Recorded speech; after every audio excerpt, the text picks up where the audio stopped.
Praise the lord. ఈ రోజు దేవుని వాగ్దానము ద్వితీయోపదేశ కాండం 20వ అధ్యాయం 4వ వచనం. బెదరకుడి, రక్షించువాడు మీ దేవుడైన యెహోవాయే. ఈ మాటలు ఇశ్రాయేలీలతో మోషే, దేవుడు ఏమని చెప్పాడో ఇశ్రాయేలీలతో మోషే చెప్తా ఉన్నాడు. మీ శత్రువులతో మీరు యుద్ధం చేయబోతున్నారు. అయితే వారిని చూసి, వారి బలాన్ని చూసి, లేకపోతే వారికున్న ఆయుధాలని చూసి, వారికున్న సదుపాయాలన్నిటిని చూసి భయపడొద్దు, బెదరొద్దు. మీతో పాటు దేవుడు యుద్ధం చేస్తాడు. ఆయనే మిమ్మల్ని రక్షిస్తాడు. ఈ యుద్ధములో ఆయనే మీకు విజయాన్ని ఇస్తాడు అని చెప్తా ఉన్నాడు.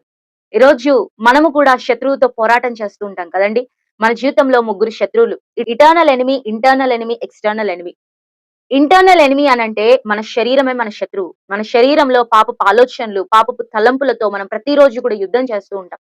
అయితే ప్రతి దినము ప్రార్థన చేస్తూ దేవుని వాక్యమును ధ్యానిస్తే ఆ ఆలోచనలు తప్పించుకొని దేవుడు నీకు విజయాన్ని ఇస్తాడు. ఎక్స్టర్నల్ ఎనిమీ లోకంలో ఉన్న పరిస్థితులు, లోకంలో ఉన్నదంతా శరీరాశ, నేత్రాశ, జీవపుడంబం. ఇవి మన మీద ఎక్కువ ప్రభావం చేస్తూ ఉంటాయి. మన ప్రతి దినము కూడా వీటితో మనం యుద్ధం చేస్తూ ఉంటాం. వాటికి కూడా పరిష్కారము ప్రార్థన, దేవుని వాక్యాన్ని ధ్యానించడమే. ఇటర్నల్ ఎనిమీ, నిత్య శత్రువు ఎవరంటే సాతాను. మన అపవాది, విరోధి అయిన సాతాను ఎవరిని మృంగుదునా అని వెతుకుచూ తిరుగుతా ఉన్నాడు. సాతానికి సమయం చాలా తక్కువ ఉంది.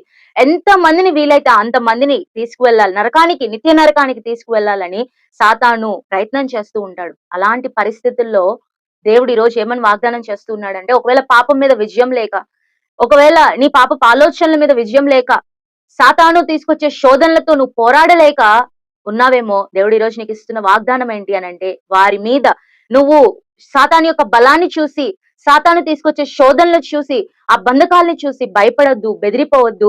నీతో పాటు దేవుడు యుద్ధం చేస్తాడు. వాటిలో నుంచి దేవుడు నీకు రక్షిస్తాడు. దేవుడు నీకు విజయాన్ని ఇస్తాడు. ఆ యుద్ధంలో రక్షించేది నిన్ను యెహోవాయే. కాబట్టి వాటి మీద విజయము దేవుడు మనకి తప్పక ఇవ్వబోతున్నాడు. ఆయన రెండో రాకడలో వచ్చినప్పుడు పరిశుద్ధంగా, నిర్దోషంగా ఆయన రాకడలో ఎత్తబడడానికి ఆయన మనకు సహాయం చేస్తాడు. కాబట్టి ఆయన ఉన్నాడని ధైర్యం తెచ్చుకొని, విజయము మనదే అని ధైర్యం తెచ్చుకొని ఆయన రాకడ కొరకై సిద్ధపడదాం. Praise the lord.